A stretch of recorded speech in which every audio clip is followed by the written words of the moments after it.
मैं एक अनाथ लड़की थी। अनाथालय में पली-बड़ी थी। स्कूल के बाद पढ़ाई के साथ-साथ पार्ट टाइम नौकरी करने लगी थी। तन्हाई और दर्द तो जैसे कभी न जाने के लिए ही मेरे जीवन में आए थे। वैसे तो कई क्लासमेट थे मेरे, पर शायद मेरे दर्द को मुझसे अच्छा कोई भी नहीं समझ सकता था। जिस लड़की की ना माँ हो, ना बाप हो, ना कोई बहन, ना कोई भाई, उसके लिए ज़िंदगी एक सज़ा से कम नहीं होती है। ना तो रोने के लिए कोई कंधा, ना परेशानी हल करने के लिए किसी का साथ। उलझ कर रह गई थी मैं अपनी बेकार सी ज़िंदगी में। ना तो मुझसे किसी से प्यार था और ना मुझे किसी का इंतज़ार था। लेकिन वक्त कुछ और ही मंजूर था। मैं 18 साल की हो चुकी थी।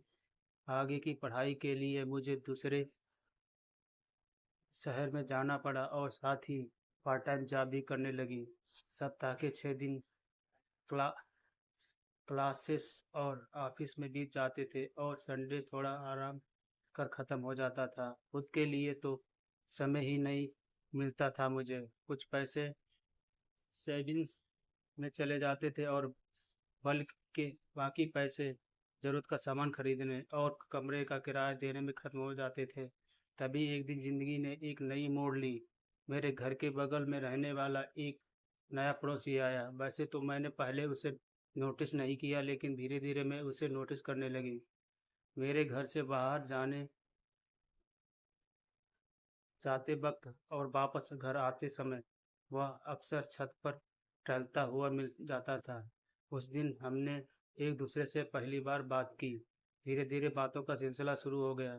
उसने बड़ी ही चालाकी से मुझसे मेरा नंबर मांगा और फिर मुझसे फ़ोन पर बात करने की फरमाइश मांगी। अब हम दोनों अक्सर रात रात बात करने लगे। वह पढ़ाई में भी मेरी मदद करने लगा। जब मैंने पहली बार उसे आई लव यू कहा तो उसका चेहरा देखने लायक था। शायद वह नर्वस भी था और खुश थी। उसने मुझे महंगे महंगे गिफ्ट ला के दिए। हमने प्यार में साथ साथ जीने मरने की कसम खाई। मैं बहुत खुश थी कि मेरी तन्हाई को दूर करने वाला और मेरा ख्याल रखने वाला कोई मुझे मिल गया है। मैंने सपनों की दुनिया में रहने लगी और अपने आने वाले सुनहरे कल के सपने बुनने लगी।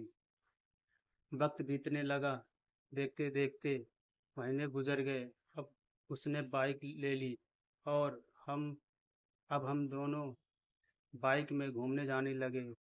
पर कहते हैं कि ना प्यार अंधा होता है। उसके प्यार में मैं अंधी हो गई थी। एक दिन वह मुझे बाइक पर बैठाकर शहर से दूर ले गया।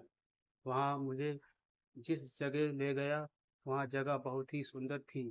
उसने बाइक रोकी और मुझसे उतरने के लिए कहा। कुछ देर तक वह खामोश रहा और फिर मुझसे कहा, सुनो, मुझे पता है कि तुम मुझसे बहुत प्यार करती हो, लेकिन मुझे तुमसे कुछ कहना है। मैंने कहा, हाँ बोलो। उसने कहा, असल में मैं यहाँ पर इस शहर में कुछ काम से आया था। मेरे घरवालों ने मेरी किसी और लड़की के साथ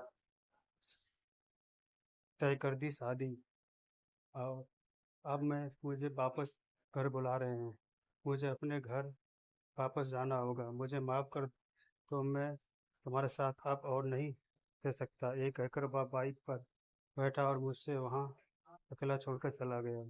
यह सुनने के बाद मैं पूरी तरह से शक में पड़ चुकी थी। मैंने उससे मुझे कुछ कहने का मौका ही नहीं दिया। मैं चुपचाप होकर कुछ देर तक वहाँ खड़ी रही।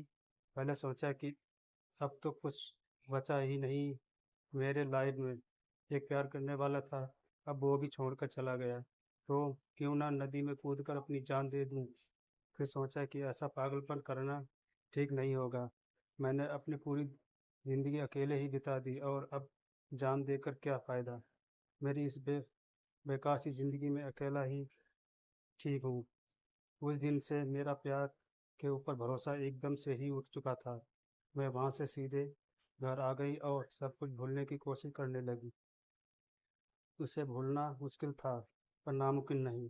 कुछ महीने के बाद मुझे एक अच्छी कंपनी में जॉब मिल गई और सैलरी भी अच्छी थी। अब मुझे और कुछ नहीं चाहिए था। मैं अब मेरी इस बेकासी ज़िंदगी में ही एक जॉब के साथ खुश रहने लगा। अगर वीडियो पसंद आए लाइक करें, सब्सक्राइब करें, शेयर करें, कमेंट्स करें।